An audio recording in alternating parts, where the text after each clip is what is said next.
Hi, my name is Jason Padgett. I have something called acquired savant syndrome. A lot of us have heard of like savants.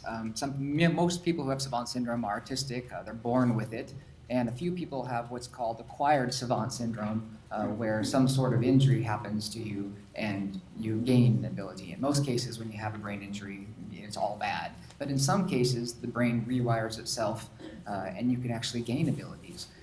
So what happened to me, it was in 2002.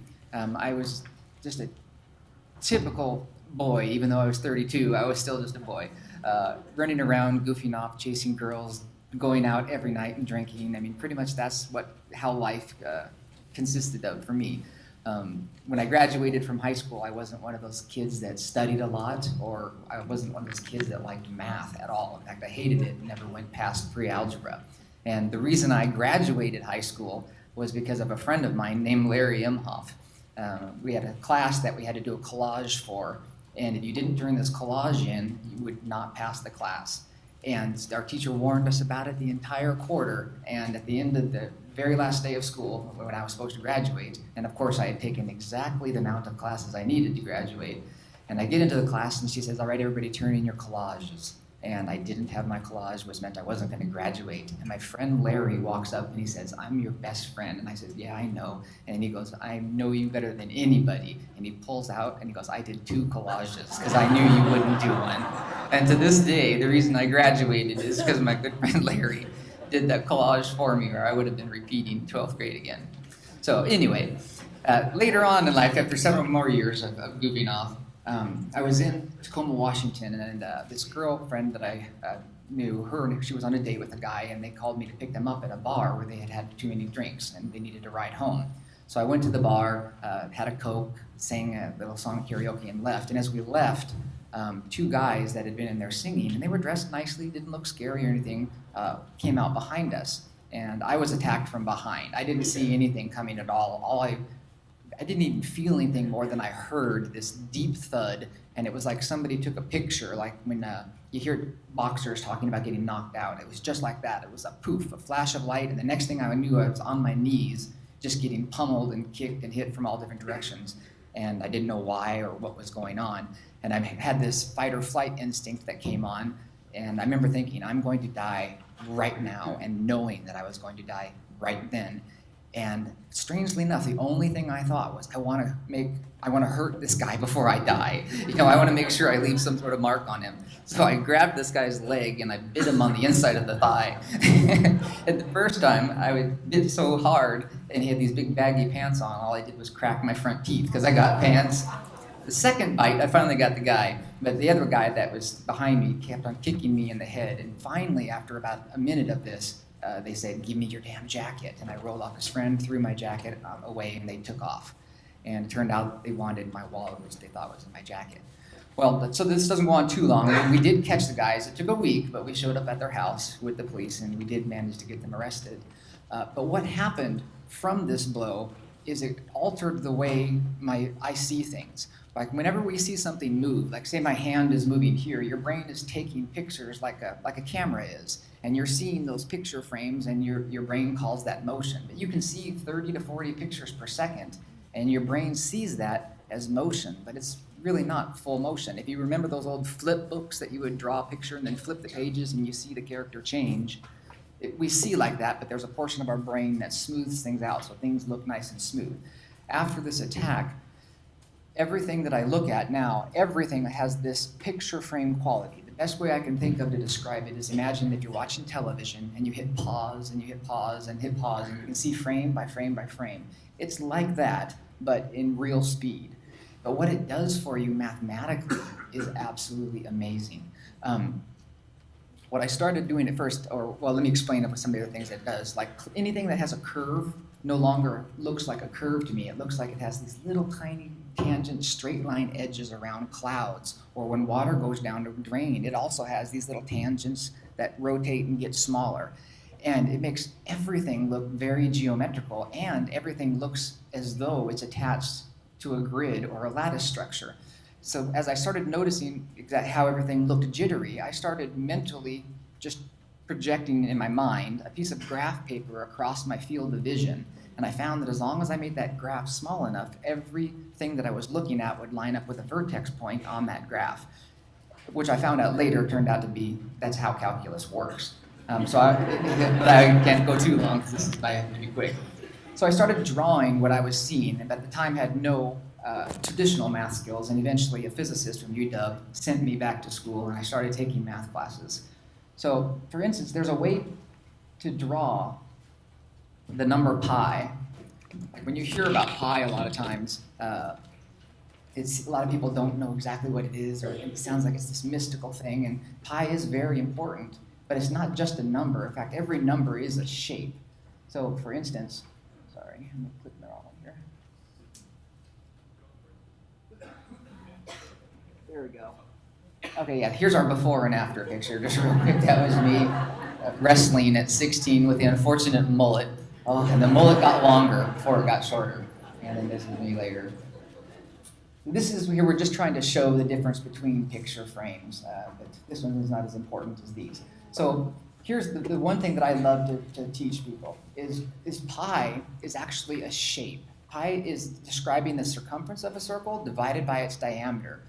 But technically, pi is a shape that is forever approaching a circle but never actually reaches it, because there's no such thing as a perfect circle. Circles and perfect curves don't exist because you can't observe infinity. I'll show you why here in a second. So for instance, if we're talking about pi, they're talking about the circumference, how far around, divided by the diameter.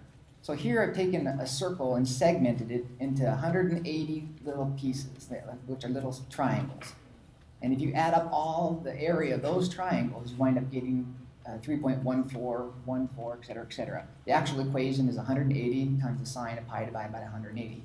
But if you can look here at the edge right there, those edges where it dips in, that's empty space. So that's not area of a circle. So then I've drawn one here that has 360 sides. And if you look at the edge on this one, it looks a lot smoother because we filled in some of that empty space. Then that's pi with 720, and you can see how it's really starting to look like it's a smooth curve. But you can keep adding sides forever to infinity, and each time you add sides, the circumference gets longer, but the diameter stays the same. So imagine when they talk about pi, what we were talking about is a shape that's forever approaching a circle. Think of it like how circles don't exist, even though we all think we see them. Like when you're looking at a circle on television, you're really seeing a screen that is made with little rectangle or square pixels. And if you cut rectangles or squares corner to corner, you get two right triangles. So every curve you see on a television is made with triangles. And you can make the pixels half that size and half that size and half that size, and the resolution gets finer, but you never ever actually reach a perfect circle. Because in order to have a perfect circle, you would literally have to have an infinite number of sides. I don't want to go too long. I can tend to talk a long time about these, so I'm going to skip through some of them. This is just how the way I draw now is basically in integrals, where the finer I slice the picture, the more accurate the area measurement gets. Here's something that's called a fractal. It's a shape that where you decompose it into pieces, the pieces are the same as the whole. This shape, after my injury, jumps out at me everywhere. This is actually a recursive form of the Pythagorean theorem. Everybody knows, a squared plus b squared equals c squared. But this is like a recursive form where you say a squared plus b squared equals c squared. Then you re-input c as a, and b always equals 1. And if you draw it, that's what you get. So whenever you see a nautilus, you're seeing the Pythagorean theorem done recursively. And how you change those numbers makes the spiral out larger or smaller. Jason, let people know that you drew that. Oh yes, I'm sorry. These are all hand-drawn. I'm sorry. I always forget. Yeah, these are all drawn. Okay, here's one that I just love talking about because one of the things that I found that has been so important about this is when this first happened to me, I had no way to describe it except for drawing it. All I had was layman terms. So I had to find a way to explain pi and difficult concepts without using any math, because at the time all I had was pre-algebra. Since then, I've gone back to school and I'm in linear algebra, so I've made it through calculus, but I don't have my degree yet. But it turned out it was exactly what we thought it was. But in order for it to be accepted, you have to be able to write it in the proper mathematical language, which is why going to school is so great. This one is a drawing of relativity. This one in pi is what we're trying to get into schools like at a younger age, maybe when kids are 5 or 6, because you can teach them these difficult concepts with drawings and they understand it. And later on when they hit these difficult math classes, some of these concepts will already be there. So for instance, we've all heard about parallel universes or alternating realities, and all of us actually have our own reality, and it's based on the position and the velocity of the observer, the observed. So we've all heard a train or a car go by us and it goes meow, and it changes pitch as it goes by. That's the Doppler effect, how waves are stretched or compressed based on motion. So like a short wavelength, we hear that as a high pitch. A long wavelength, we hear that as a low pitch. So the car's coming towards you, that wave compresses and you hear the pitch getting higher, then it moves away from you and now the pitch gets lower. But if we add relativity to that, and we say, for instance, say I'm here and my dad's over here, and Rebecca's just driving really fast this direction. Probably ran a red light. No, I'm just kidding. But anyway, so as she's moving away from me, relative to me, the wavelengths are stretching out and getting longer. So I hear a low pitch. Relative to the person over here, she's approaching them, so they hear a high pitch. And she's in the car traveling with the wave, so she hears a medium pitch. And a lot of people know about the Doppler effect. But the next really fun question to ask is, which one of those realities is the real one? All three are real, they're just relative to the observer and the observed. And now you imagine if we have many people looking at that car, all of them moving at different speeds, each one of them hears a different sound, and each reality is different but valid. And this Doppler effect applies to light, it applies to time, it's pretty much to everything. So in addition, if you were to go super fast towards something, you could make it look blue, or moved away from it fast, you could make it look red. So basically, what we're showing here with the Doppler effect is that when you look at something, it is literally every color. And you could see it as any color, just depending on your motion relative to it. So, but it's really good to teach that idea to kids when they're younger, again, so later on when they get it, they understand it. This is a drawing of something called the double slit experiment. It's how light behaves as a particle and as a wave, depending on whether or not it's being observed. These are just more fractals that we have up. Let's see here. Here, when I went to, after this all happened, I got hooked up with a man named Daryl Trefford. He was the Rain Man's doctor, and he studies savant syndrome. And they did a functional MRI on my brain and on a lot of different people, because they're trying to understand how the brain works and which part controls what. And in the functional MRI, what it does is it shows how much oxygen your brain is using and where. So for instance, when they put me in there, they flash a bunch of words, and every once in a while an equation will pop up. And when the equation pops up, they see which part of my brain starts to work harder, because when it works harder, it uses more oxygen. And they found that it works in conjunction with the visual cortex and the part of the brain that does math in conjunction. So it does work differently. And they found that in a lot of people that have gifts in different areas, their brains do work different. And in this month's Scientific American, it's the collector's edition, but they have an implant in there that they describe that they're working on, that people are going to be able to have literally implanted. So if you have a brain injury, it's going to be able to help you there. And in not too many years, you're going to actually be able to get upgrades. So if you're not good at math, you're going to be able to get an upgrade. So, and like me, not being good at English, I hopefully will be able to get an upgrade for that. So I don't know if I'm gone past my time yet here, so we're getting close.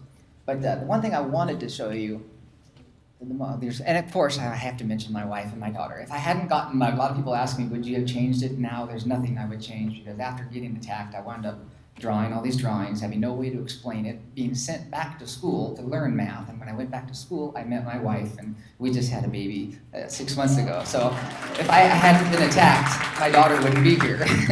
So now I got to go find those guys and say thank you. Thank you for beating me up. Okay, but I wanted to, oh, sorry. Switch on us? There we go. I want to show you pi one more time. The reason why pi is so important to teach to kids is because in calculus, we learn something called the area under a curve, and these subintervals under the area of the curve approach an infinitely small value, and you approach the area under the curve, and it's really kind of hard concepts for people to understand the first time they've been in calculus. They're struggling with understanding the concept and trying to memorize the equations at the same time. When you teach kids pi like this, we're showing that as we draw more triangles, we fill in that circle closer and closer and closer forever. That is exactly what integral calculus is talking about.